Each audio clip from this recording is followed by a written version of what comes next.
श्रावस्ती जनपद के इकौना इलाके के कौवापुर और कोटवा में चल रही रामलीला कार्यक्रम में पहुंचे भाकियू के विनोद शुक्ला की पूजा अर्चना लोगों को किया संबोधित। श्रावस्ती जनपद के इकौना इलाके के कौवापुर और कोटवा का यह पूरा मामला जहां पर पूजा अर्चना की। आज यह पता चला कि माता कैकेयी ने पिताजी से मेरे लिए 14 वर्ष का वनगमन मांगा है। तो भगवान राम ऐसे ही भगवान राम नहीं बनते। अयोध्या में थे तो राम थे, दशरथ के पुत्र थे, और जंगल गए तो मर्यादा पुरुषोत्तम भगवान राम बन के गए। साथियों, परित्याग करना पड़ेगा हमको, आपको। राम राज्य की परिकल्पना करने से पहले अपने अंदर भी वो विचार लाना पड़ेगा। कभी कभी बड़ा अद्भुत दृश्य हम देखते हैं। एक सज्जन हमको मिले और उन्होंने कहा, भैया मंगल बेटी का पाठ करना है। हमका हुआ क्या? तो उन्होंने कहा, आपको पता ही नहीं, हमारे छोटे वाले भाई से वो 2 हिस्से वाली जमीन का जो मामला चल रहा 15 वर्षों से मैं जीत गया हूं। आज रामचरितमानस का पाठ करना है। हमका जय हो, कल्याण हो। ये जो आप देख रहे हैं, इससे सीख लीजिए। मैं गारंटी देता हूं आपके जीवन में सुख और समृद्धि आ जाएगी। साथियों, थोड़ा सा होशियार रहने की जरूरत है। जो आज कथा आप देखने जा रहे हो, जो आज चरित्र देखने जा रहे हो, माता जी का हरण करने के लिए इतना बढ़िया रूप बना के आएगा, है नहीं साधु? उससे भी आपको होशियार रहने की जरूरत है। ऐसे हरण हो जाता है। चरित्र अगर देखना है, लोग रावण के चरित्र को खराब कहते हैं, मैं तो ऐतिहासिक चरित्र बताता हूं उसका। रावण ने जगत जननी जगदम्बा का हरण किया, लंका में लेके गया, लेकिन कभी कुदृष्टि नहीं डाली। है रावण का त्याग था, रावण था। और रावण ब्राह्मण, हमारी आपकी परिभाषा गलत समाज में प्रचारित की जाती है। ब्राह्मण की परिभाषा आप देख लीजिए रामायण में। सेतुबंध रामेश्वरम की जब स्थापना हुई और रावण को पुरोहित बनने का अवसर मिला, तो यज्ञ तब पूरी होती है जब अर्धांगिनी साथ में होती है। सीता मैया उस समय लंका में हुआ करती थी। रावण ने कहा, मैं जिसका पुजारी बनूंगा उसका यज्ञ पूर्ण ना हो, ऐसा कैसे हो सकता है? लंका से सीता माता जी को लेके आया, यज्ञ करवाई और विजयी भव का आशीर्वाद दिया। यह है ब्राह्मणत्व। साथियों, हम जो देखते हैं अपने हिसाब से उसको समझ लेते हैं। जो लिखा है उसका हमको आपको अध्ययन करना पड़ेगा, समझना पड़ेगा। धर्म के बारे में मुझे बहुत ज्यादा जानकारी तो नहीं है। आप लोगों के माध्यम से जो सुनता हूँ, श्रवण करता हूँ, उस पर मनन करता हूँ, विचार करता हूँ, और तब ये आपको बताया हूँ। वैसे तो मैं विशेष तौर पे मेरा जो काम है वो फेसबुक के माध्यम से, सोशल मीडिया के माध्यम से, आप लोग जानते हैं, आपके मुद्दों को उठाना, ये समझना कि मैं जिस क्षेत्र में नेता बन के जाता हूँ, जहां मुझे सम्मान मिलता है, उस क्षेत्र की समस्याएं क्या है, इसको उठाना और उसको लेकर शासन प्रशासन तक संघर्ष करना मेरा असली काम है। मुझे व्यक्तिगत तौर पे आप चेहरे से भले न पहचानते हो, लेकिन फेसबुक पर जब आप विनोद शुक्ला को देखेंगे तो कभी फेसबुक पर मेरा फोटो आपको नहीं दिखाई पड़ेगा। मैं जब दिखाई पड़ूंगा, आपके मुद्दों, आपको समस्याओं के लिए संघर्ष करता हुआ दिखाई पड़ाऊंगा। साथियों, आपको बता दूं, अब दोबारा इस रामलीला मंच पर हमारी आपकी जब मुलाकात होगी तो पंचायत के चुनाव बीत चुके होंगे।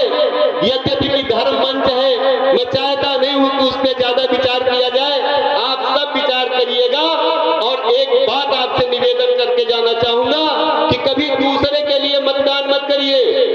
अभी तक आप विनोद शुक्ला को बनाने के लिए मतदान कर रहे हैं, दिनेश मिश्रा को बनाने के लिए मतदान कर रहे हैं। आपको ये विचार करना चाहिए कि बकवा ब्लॉक जिसने खत्म कराया, आपके बच्चों और पोतों को बकवा नहीं, इकौना में जिसको इंकलाब मिल जाएगा ब्लॉक का, आपको ऐसे व्यक्ति के साथ खड़ा होना चाहिए। साथियों, चाहे वो राप्ती नदी का पुल का निर्माण रहा हो, चाहे आपके ककरा घाट का पुल का निर्माण रहा हो, बकवा ब्लॉक का मामला रहा हो, पांडेपुरवा पुल का मामला रहा हो, गहिला के पुल का मामला रहा हो, मनोहरापुर के गन्ना किसानों के मथुरा कांटे का मामला रहा हो, एक एक मुद्दे को उठाया है, ऐतिहासिक संघर्ष किया है। कहीं भी आप देख लो, आपके बीच में जो प्रत्याशी आएंगे, आपके बीच में तो नेता बन के चले जाएंगे, लेकिन उनकी हैसियत नहीं है कि वो कलेक्टर के सामने, कप्तान के सामने, दरोगा के सामने आपके मुद्दों को लेकर बात करें। धर्म मंच के बीच में और आपके बीच में ज्यादा समय न लेते हुए, अगर कुछ त्रुटि हुई इसके लिए क्षमा चाहते हुए वाणी को विराम। जय हिंद, जय भारत, जय श्री राम।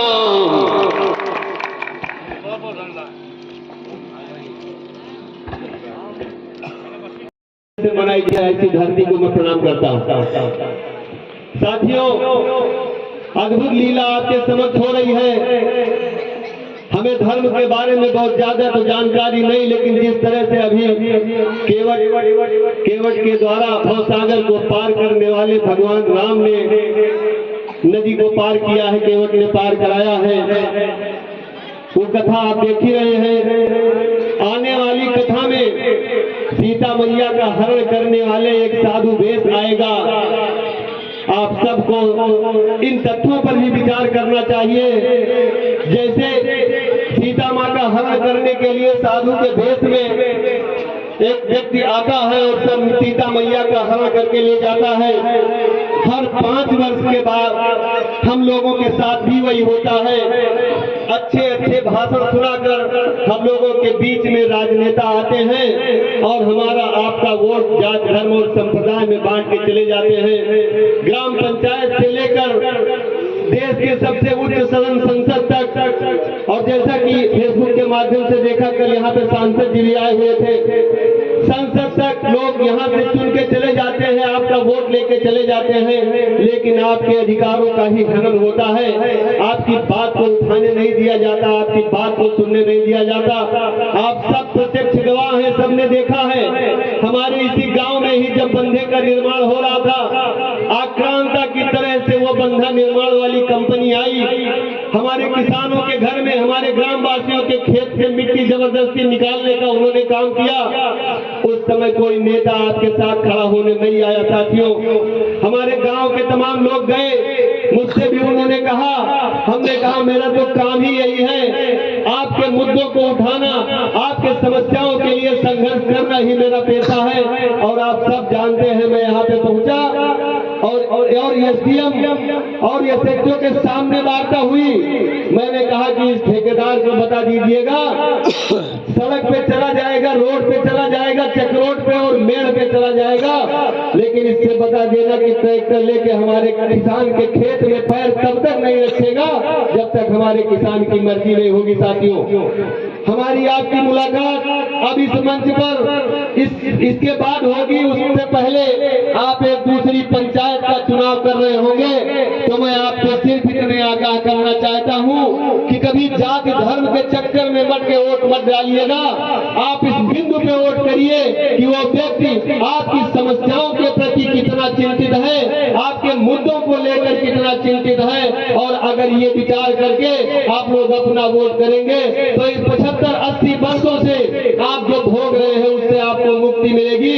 हम सत्ता परिवर्तन की बात नहीं करते, हमारा आप कार्यकाल 25 वर्षों से आपके बीच में चुनाव लड़ता चला आ रहा हूँ। चुनाव जीता तो नहीं, लेकिन आपके जिन जिन मुद्दों को हमने उठाया उस पर हमने विजय श्री हासिल की है, आपकी समस्याओं का समाधान कराया है। चाहे वो राप्ती पुल का मुद्दा रहा हो, चाहे पांडेपुरवा पुल का मुद्दा रहा हो, चाहे आपके गांव में ये बंधे के निर्माण में मिट्टी खनन का मुद्दा रहा हो, चाहे आपके खाद गेहूं और धान बीज बिक्री और खरीद का मुद्दा रहा हो, और चाहे आपका बकवा ब्लॉक जो इकौना से काट कर लक्ष्मणपुर बाजार के बकवा जंगल में बना दिया गया था, उसको लड़कर उसको समाप्त करवाने का काम रहा हो, हर मुद्दे पर आपके साथ कंधे से कंधा मिला के चला हूँ, आपके लिए मजबूत संघर्ष किया है।